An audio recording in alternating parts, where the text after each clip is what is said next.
Deus quer que você reine. Cristo é a nossa redenção.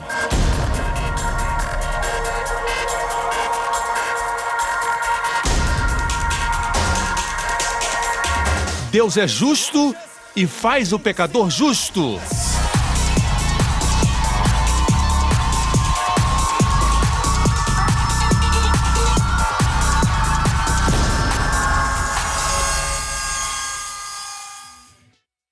No último programa, a Bíblia diz que um dos sinais do amaldiçoado é que ele não vê o bem quando vem.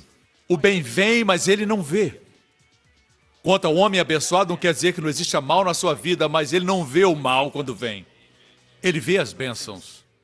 Hoje com o pastor Joseph Prince. Existe uma linda história na Bíblia que fala sobre o povo de Israel. A história de Israel é muito interessante. Deus disse para eles muitas vezes para não cometerem a idolatria. Eles haviam cometido muitos pecados, mas a idolatria é adorar outros deuses. Eles cometeram muitos pecados, mas sempre ofereceram a oferta pela culpa. Assim, de certa forma, a oferta cobria o pecado deles, ok? Mas existia um pecado que não tinha cobertura. Por quê? Porque no momento que cometesse o pecado da idolatria, trocando de Deus, não podia oferecer oferta pela culpa. Seus pecados ficavam expostos, por isso Deus mandou muitos profetas e eles mataram alguns. Por várias vezes Deus mandou se arrepender e finalmente Deus disse, agora basta, ok? Todos os planos que eu tenho para com Jerusalém, a cidade de vocês, será suspenso por um tempo. E vocês serão cativos. Se vocês querem ser como o mundo, vão para o mundo. E se tornaram cativos da Babilônia. Jeremias profetizou que eles ficariam cativos por 70 anos. Nesse tempo, você encontra a história de Esther, encontra a história de Daniel, durante esse tempo de cativeiro. Assim, o rei Nabucodonosor da Babilônia veio e os levou cativos. E eles ficaram lá por 70 anos. Depois, o reino babilônico foi subjugado pelos medo-persas. Então, um rei chamado Ciro veio e o seu nome é mencionado na Bíblia antes de ele nascer.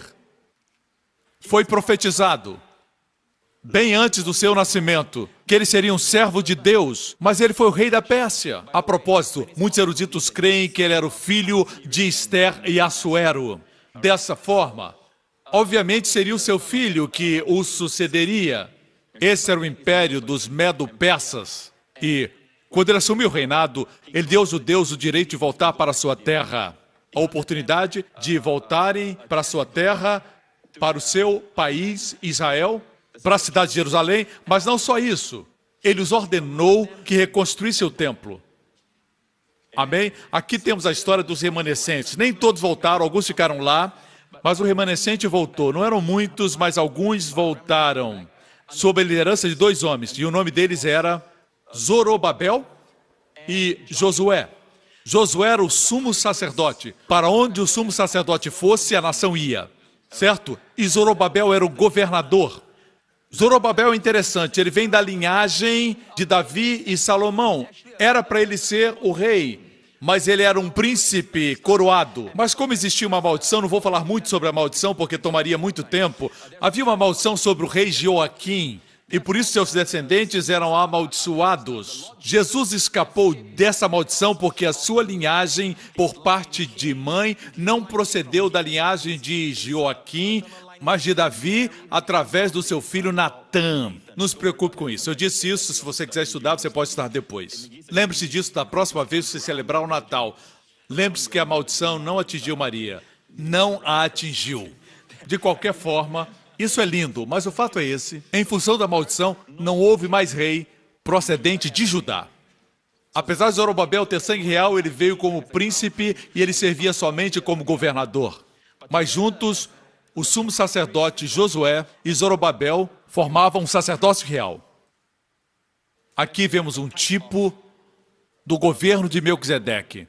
Eles começaram a trabalhar, eles não tinham recursos, tinham acabado de voltar do cativeiro e começaram a construir.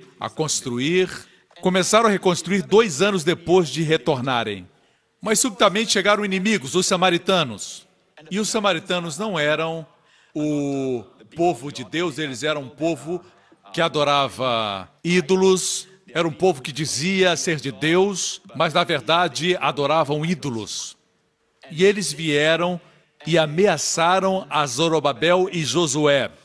E, de fato, o que aconteceu, a Bíblia diz, foi que ambos temeram e o trabalho parou. E então, um decreto veio da Pérsia, agora era o novo rei, e ele disse, para a construção, porque os samaritanos escreveram para esse rei. Tudo estava contra eles. Não havia suprimentos, eles não tinham favor, eles tinham medo, estavam deprimidos. O povo deixou a construção do templo e eles foram construir suas próprias casas. Você sabe por quanto tempo o trabalho parou? Por 15 anos. Pelo período de 15 anos. Parou por todos esses anos. E então, após 15 anos, Deus levantou 2 jovens profetas chamados Ageu e Zacarias. Os eruditos dizem que eles tinham provavelmente cerca de 20 anos, talvez até 18 ou 19. Eram profetas muito jovens, Zacarias e Ageu. Os mensageiros da graça são jovens e eles permanecem jovens. Glória a Deus. Assim, Zacarias e Ageu eram contemporâneos, eles profetizaram para o líder Zorobabel, profetizaram para o sumo sacerdote Josué, profetizaram. E especialmente Zacarias viu algo no espírito. Veja, Ageu repreendia o povo dizendo, o que é isso? A casa de Deus está abandonada por 15 anos e vocês estão trabalhando na casa de vocês, nos negócios de vocês, vocês só cuidam de vocês mesmos, vocês não cuidam da casa de Deus. Por deixarem a casa de Deus, vocês serão negligenciados. Vocês ganham dinheiro e colocam em sacos furados, nunca têm o suficiente. Quando comem, não se satisfazem, quando bebem, não se sentem satisfeitos. Por que assim? Porque vocês pensam somente em vocês mesmos. Busquem primeiro o reino de Deus e a sua justiça, e todas as coisas serão acrescentadas. Amém. Mas as pessoas que eu conheço em Singapura, e são muitas pessoas que construíram um lugar onde o povo de Deus pode se reunir. É incrível como eles priorizam a casa de Deus. Amém. E como um pastor, eu cobiço essa igreja. Espera aí, eu sou pastor dessa congregação? Aleluia, glória a Deus. E eu sou abençoado por isso. Amém. Se eu fosse um pastor, olhando de fora essa congregação, eu diria, uau, eu cobiço essa igreja, eu cobiço essa igreja. Mas não fica bem para mim dizer isso. Eu realmente aprecio essa igreja. As pessoas dizem, em 24 horas eles levantaram todo esse dinheiro, mas não é bem assim, amigo. Isso aconteceu em 24 horas, mas levou anos de ensinamento da graça. Se não houver ensino, isso não vai acontecer com a sua igreja. Amém? Deus levantou esses 2 jovens profetas, Zacarias e Ageu. Ageu disse, venham, priorizem a casa de Deus. Mas qual foi a mensagem de Zacarias? Zacarias, certo? Zacarias teve uma visão do que estava acontecendo com esses 2 líderes. Em Zacarias 3, lemos assim, e ele mostrou-me o sumo sacerdote Josué, o qual estava diante do anjo do Senhor. Todas as vezes que a Bíblia diz o anjo do Senhor, no Antigo Testamento se refere a Jesus Cristo pré-encarnado, antes de ele nascer em Belém, ok? Você me acompanha? E Satanás estava à sua mão direita para lhe opor. Mas o Senhor disse a Satanás, o Senhor te repreenda, ó Satanás. Sim, o Senhor que escolheu Jerusalém te repreenda. Não é este um tição tirado do fogo? Satanás estava se opondo a Josué, o sumo sacerdote. Ok, assim, Zacarias, através de uma visão, viu que Josué estava se sentindo condenado. Satanás estava se opondo a ele. Verso 3, Josué, vestido de vestes sujas, estava diante do anjo. Ele se sentia sujo, tinha roupas imundas. Então respondeu aos que estavam diante dele, dizendo, tirai-lhe as vestes sujas. E a Josué, o sumo sacerdote, Deus diz, eis, quero destacar o que Deus disse, eis que tenho feito com que passe diante de ti a tua iniquidade, e te vestirei de vestes finas. Você está vendo? Nos 15 anos que eles pensavam que as autoridades da Pérsia tinham parado o trabalho, pensavam que eram os samaritanos Ah, se os samaritanos não estivessem aqui. Colocavam a culpa em todas essas coisas, esses fatores externos, quando, na verdade, os líderes se sentiam condenados. Lembre-se que quando você se sente condenado, o favor não pode fluir. Condenação significa que você está não debaixo da graça, mas debaixo da lei. E a lei produz condenação. Você entende por que eu quero você livre da condenação? Você entende isso? O que foi que aconteceu? Aqui está Josué. A nação vai para onde o sumo sacerdote vai. Se o sumo sacerdote é bom, Deus vê a nação boa. Se ele é mau, Deus vê a nação má. Mas o vemos aqui imobilizado. Pelo rei da Pérsia? Não. Pelos samaritanos? Não. Estava imobilizado pela consciência do pecado. Sua boca se calou. Se ele estava ou não em pecado, ele não buscou uma alternativa, não lidou com o pecado para se livrar daquela condenação. Satanás estava se opondo a ele. O diabo, o maligno, não era um demôniozinho qualquer, era o próprio Satanás que estava se opondo a ele, com seu hálito fedorento no pescoço dele, dizendo: você é sujo, você é sujo. Olha os seus pensamentos, olha o que você pensou do pastor, olha como você é mau, olha os seus pensamentos, olha os seus sentimentos. Você se diz crente, ele faz você se ocupar com você mesmo. Ele fica apontando para você. Você me escuta? Bem, no próximo capítulo, Zacarias tem uma visão com o outro líder. Falamos do sacerdote, outro era o líder, o governador. O governador, não o rei, mas o governador. Apesar de ter direito ao trono, ele era o governador. Zorobabel, o príncipe. No próximo capítulo, nós vemos a visão que ele teve. Versículo 6. Ele prosseguiu e me disse: esta é a palavra de Jeová a Zorobabel, a qual diz: não por força nem por poder, mas pelo meu espírito, diz o Senhor dos Exércitos. Por que Deus fala isso? Provavelmente Zorobabel se sentia que, como príncipe coroado, o herdeiro do trono, ele era inútil, achava que não tinha dinheiro. E eu digo isso por quê? Porque a palavra força é a palavra Rail, poder é a palavra Coá. Encontramos ambas em Deuteronômio 8:18. Antes te lembrarás de Jeová teu Deus, porque é Ele que te dá forças para conseguires riquezas. Vou falar em hebraico. Deus é o que te dá Coac, poder, para conseguir Israel, força ou riquezas.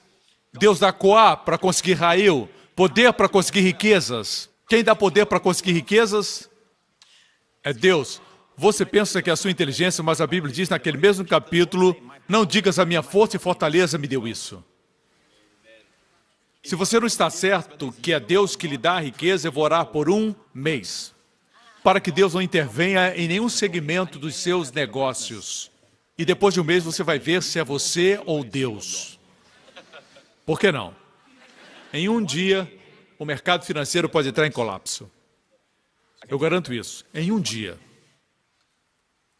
Com toda a inteligência do homem, Deus ainda é o que dá riquezas. Não por Cael, não pelas riquezas. Zorobabel pensava que ele não tinha dinheiro, ele não tinha riquezas, a linhagem dele estava amaldiçoada, por isso estavam nessa condição, eles eram grandes no passado. Seu ancestral Salomão era um grande homem, agora não tinha exército e nem pessoas. Tudo isso estava incluído na palavra Coá, força. Por isso não tinha riquezas, ok? Ele prosseguiu e me disse: essa é a palavra de Jeová, Zorobabel, não é por força nem por poder, mas por meu espírito, diz Jeová dos Exércitos. Verso 7. Quem és tu, ó grande monte? Quem é você, grande obstáculo? Você pode dizer qualquer coisa. Quem é você, seja lá o que for. Quem é você, problema? Quem é você? Quem és tu, ó grande monte? Diante de Zorobabel tornar-te-ás uma campina. Ele, Zorobabel, produzirá a pedra angular. A pedra angular é a pedra que sustenta toda a edificação. Quer dizer, a obra será feita e será feita com aclamações de graça. Isso não é aclamação, com aclamações de... Todos na galeria, aclamações de... Você não sabia se era a galeria de cima ou de baixo. Só queria clamar. Graça, graça. Não é riqueza, não são os exércitos, não é a força humana, é a graça. Por 15 anos, meu irmão, ficaram imobilizados. Graças a Deus pelos profetas, porque Esdras 6,14 diz: e os anciãos dos judeus iam edificando e prosperando pela profecia do profeta Ageu e de Zacarias, filho de Ido, os dois jovens profetas. Por isso prosperaram. Vocês continuam ouvindo os ensinamentos proféticos. É por isso que prosperam. Se não estão, vão começar a prosperar. Por isso você está edificado. Se você não está, vai ser edificado. Amém? É impossível ouvir uma mensagem ungida e não ser edificado e prosperar. Muitas vezes Deus tira o seu apoio, a sua autoconfiança. Você parece cair, mas quando você começar a levantar, vai ser exponencialmente. Amém, irmãos? Alguns dizem: pastor, o senhor fica sempre dizendo que a condenação mata. O senhor sempre repete isso, que a condenação mata. Isso é um problema tão grande? Sim, mata o fluir da graça. Porque quando somos condenados, pensamos, não tem nada a ver com Deus, nem com o Espírito de Deus. Tem a ver comigo. Eu sou impuro, sou sujo. Vou contar uma história real. Eu conheço esse pastor pessoalmente muito bem. Eu conheço muito bem o pastor da história que eu vou contar.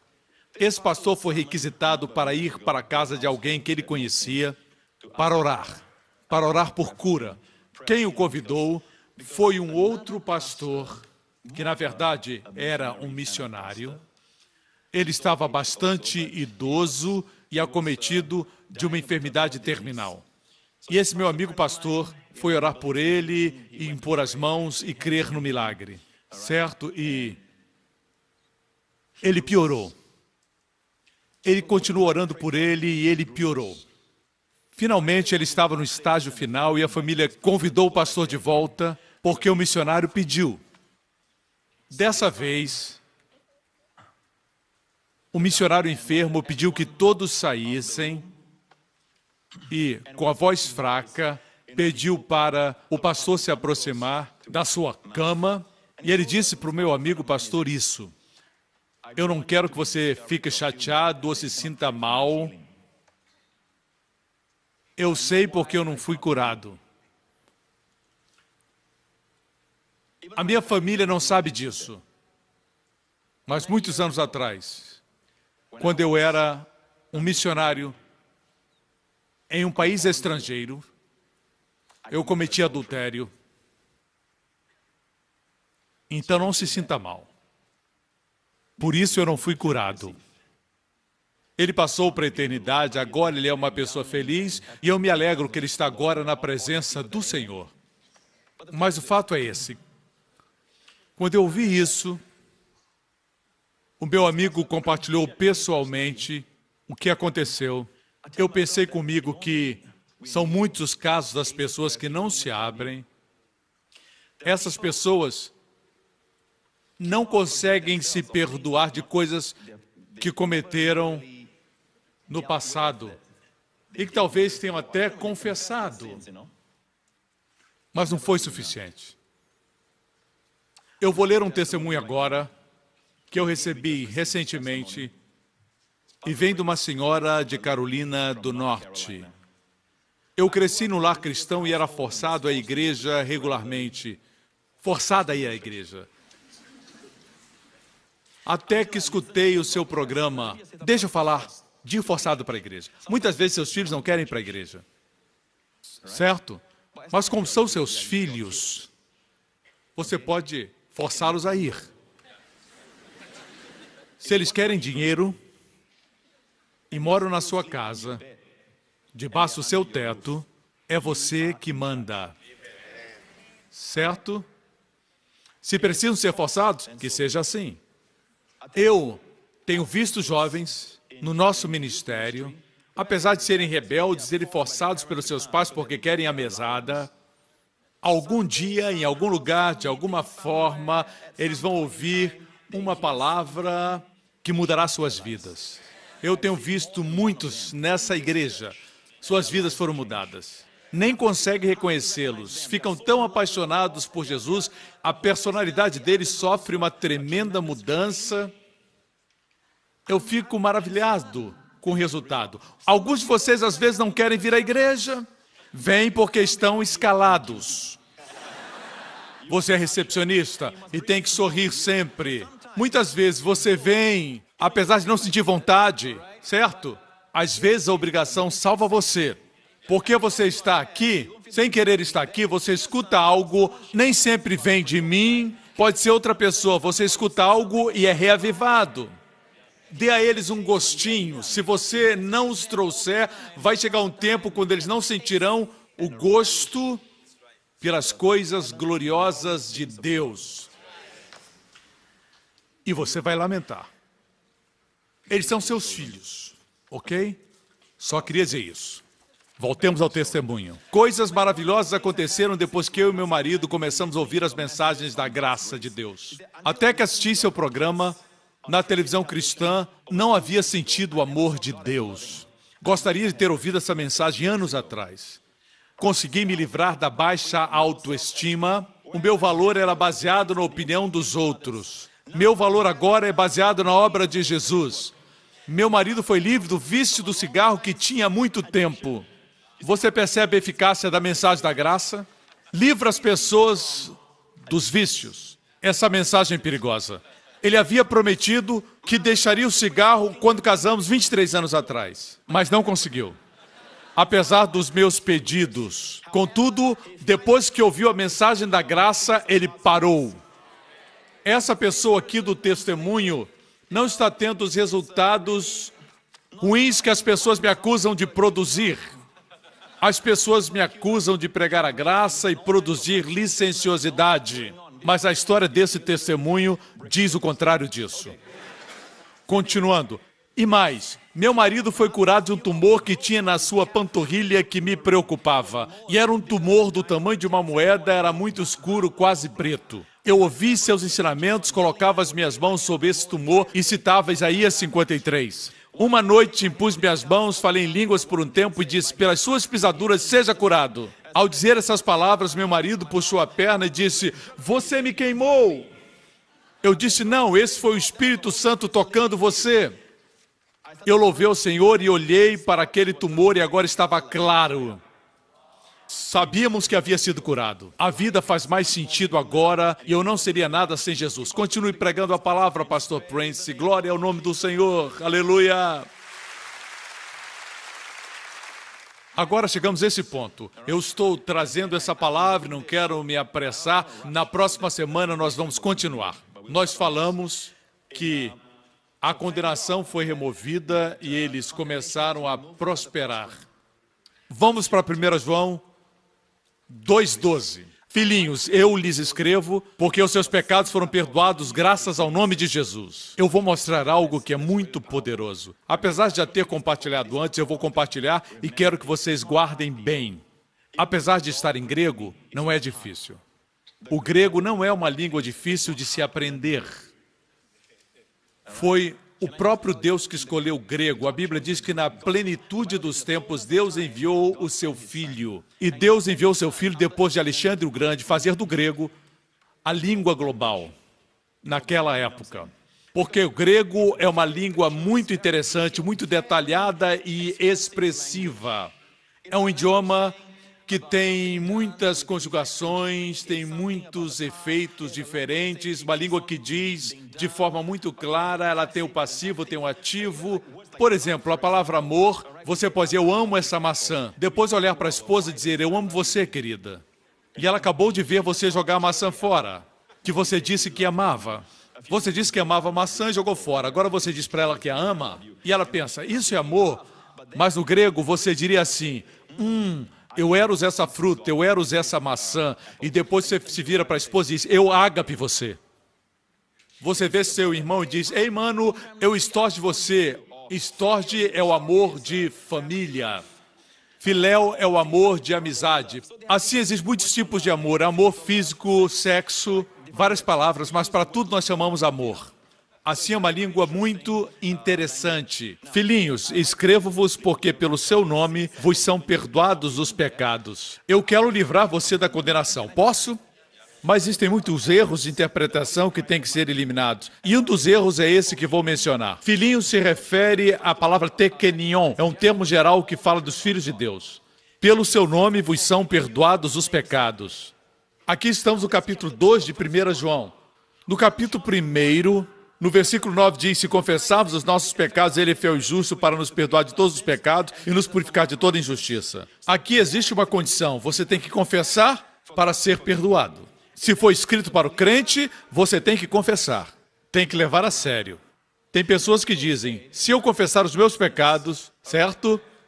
Aqueles que o Senhor me manda confessar. Primeiro, se quiser confessar todos os pecados, você pode. À noite, antes de dormir, não importa se você está cansado, ajoelhe-se e lembre-se de tudo o que fez desde que acordou até aquele momento. Vá pecado por pecado diante de Deus e confesse.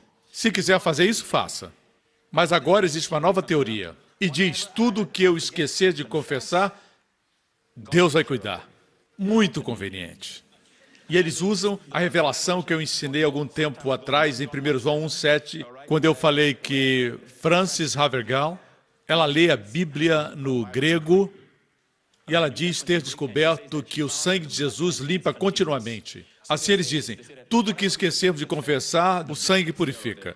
Eles dizem baseado nisso. Então, para que confessar se o sangue purifica todo o tempo? A verdade é que eu tentei isso. Tentei confessar todos os meus pecados, me esforcei para lembrar de todos eles, que até fiquei deprimido. Confessei tudo. Se você crê que esse versículo foi escrito para os crentes, é melhor confessar o tempo todo para ser perdoado. Não somente os grandes pecados. O que não é feito com fé é pecado. Você já confessou isso? O fato é que somos ensinados nos institutos bíblicos e seminários por ditos professores da Bíblia e hermenêutica que não podemos construir uma doutrina baseada em um versículo. Nas cartas de Paulo, Paulo escreveu 3/4 do Novo Testamento e ele nunca falou para nenhuma das igrejas, nem mesmo para os coríntios, e estavam até se prostituindo. Ele nunca disse nenhuma vez, em todas as cartas, que deveriam confessar seus pecados. Paulo disse que eles estavam perdoados. Temos o perdão de acordo com as riquezas da graça. No próximo programa, Jesus disse: quem pouco é perdoado, pouco ama. Quem muito é perdoado, ama muito. Quanto mais as pessoas sabem que são perdoadas, mais elas amam ao Senhor. obrigado por sintonizar no programa de hoje. Esperamos que tenha sido uma bênção para a sua vida. Para mais informações sobre o programa da Igreja New Creation, acesse o site ncctv.org.sg. Lá você poderá se inscrever para receber um devocional diário do pastor Joseph Prince. Seja incentivado e fortalecido todos os dias e saiba o quanto Deus lhe ama através desses devocionais. Acreditamos que o seu dízimo pertence à igreja que você frequenta e oramos para que você seja grandemente abençoado, altamente favorecido e profundamente amado.